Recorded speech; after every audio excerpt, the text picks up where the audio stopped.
আমার বউকে ভালো রাখার জন্য কত কি ম্যাজিক প্যাক দিলাম, তুই এবারে দিবি? ডাব দিলাম। ম্যাজিক প্যাক তো আমি তৈরি করি এখন, জানিস তো।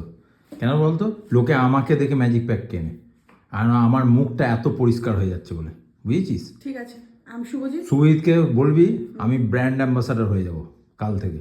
ঘরোয়া ঘি তুই ক্যান্সেল, বুঝেছিস। তুই একটু রেস্ট নে এখন কদিন। যেটা চকচক করে সেটা সোনা নয়, আর আমার স্কিনের সঙ্গে তো তোর স্কিনের তুলনা করিস না। মেবি তোর চকচক কালকে করতেই শোন, পারে, কালকে যখন আমি কিন্তু শোরুমে আমার বসে আছি না, অনেক তো মানুষ বসেছিল, মানে সবাই শুধু দেখছি আমাকে দিকেই তাকিয়ে আছে, মাথাগুলো দেখছি এরকম ঘুরে। আমি ভাবলাম বলি যে বাবা মাথাগুলো একটু সোজা করো, এবারে তো ঘাড় ব্যথা হয়ে যাবে, তারপরে ঘাড় ব্যথা হয়ে গেলে আবার আমাকে আবার ব্যবস্থা করতে হবে, তাদের জন্য আবার তেলও আছে। তোর মধ্যে কি বলতো আত্মগর্ভ একদম মম। প্রচুর প্রচুর, কেন বলতো, হলিউড স্টার বলে কথা, যা তা স্টার নয়। প্রচন্ড গরম পড়েছে, আমি আর নিতে পারি না, তুমি যাও তো।